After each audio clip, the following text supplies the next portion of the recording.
অর্থ মন্ত্রণালয় থেকে বাতিলের সিদ্ধান্তের পরেও জনপ্রশাসন মন্ত্রণালয়ে বিলাসবহুল গাড়ি কেনার উদ্যোগকে কেন্দ্র করে উদ্বেগ প্রকাশ করেছে ট্রান্সপারেন্সি ইন্টারন্যাশনাল বাংলাদেশ টিআইবি।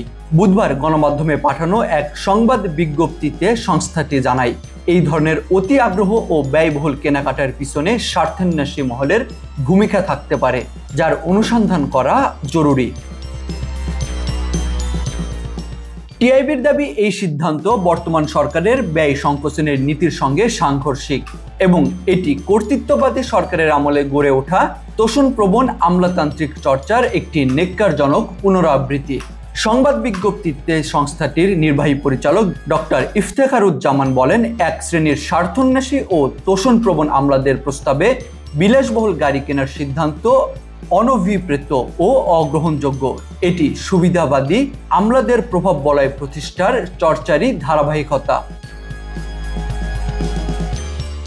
তিনি আরো বলেন, আইন অনুযায়ী একজন মন্ত্রী একটি সরকারি গাড়ি ব্যবহারের অধিকার রাখেন। বর্তমান উপদেষ্টারাও সেই সুবিধা পাচ্ছেন। তবে হঠাৎ করে ভবিষ্যৎ মন্ত্রীদের জন্য অতিরিক্ত দাম দিয়ে বিলাসবহুল টয়োটা ল্যান্ড ক্রুজার কেনার তাড়াহুড়া কেন, তা স্পষ্ট নয়। টিআইবি মনে করে, অন্তর্বর্তী সরকারের এই সিদ্ধান্ত ভবিষ্যৎ নির্বাচিত সরকারের কাছে গ্রহণযোগ্য নাও হতে পারে।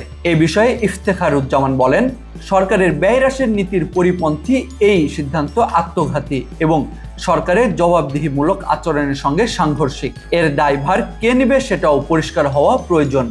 সংস্থাটি এ ধরনের বিলাসবহুল ব্যয়ের প্রস্তাব দ্রুত বাতিল করার দাবি জানিয়েছে এবং ভবিষ্যতে এই ধরনের উদ্যোগ এড়াতে কঠোর নজরদারির আহ্বান জানিয়েছে।